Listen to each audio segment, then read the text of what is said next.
La Grande Librairie sur France 5, c'est un peu le QG des amoureux des bouquins, et ce mercredi 1er avril 2026, Augustin Trapenard revient avec une émission qui s'annonce carrément stylée. Faut dire que le mec, il est tombé dedans quand il était petit. Entre une mère prof, une grand-mère bibliothécaire et un père fan de littérature, autant dire qu'il était dans le bain direct. Le livre, pour lui, c'est pas juste un passe-temps, c'est une vraie obsession. Il l'avoue lui-même, il lisait comme un dingue, presque en mode compulsif. Il avait même promis à son grand-père de lire tous les livres du monde. Bon, on va pas se mentir, mission impossible, mais l'intention est là. Aujourd'hui, il partage cette passion chaque semaine dans la Grande Librairie, et clairement, il régale les téléspectateurs. Alors, qui débarque sur le plateau ce 1er avril? Accroche-toi, parce que le casting envoie du lourd. On retrouve d'abord David Feuanquino, qui vient présenter son roman Je suis drôle. Un titre qui annonce la couleur.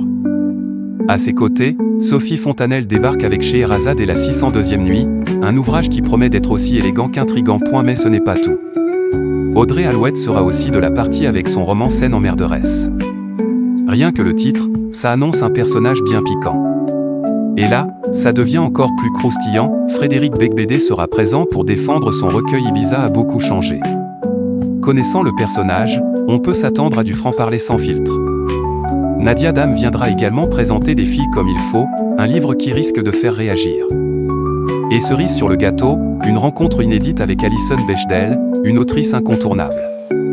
Bref, une émission bien chargée, avec du beau monde et des échanges qui s'annoncent passionnants. Mais même un passionné comme Trapenard ne peut pas tout lire, et il le reconnaît sans pression. Il le dit clairement, y a aucune honte à ne pas avoir tout lu. L'important, c'est de lire par envie, pas par obligation.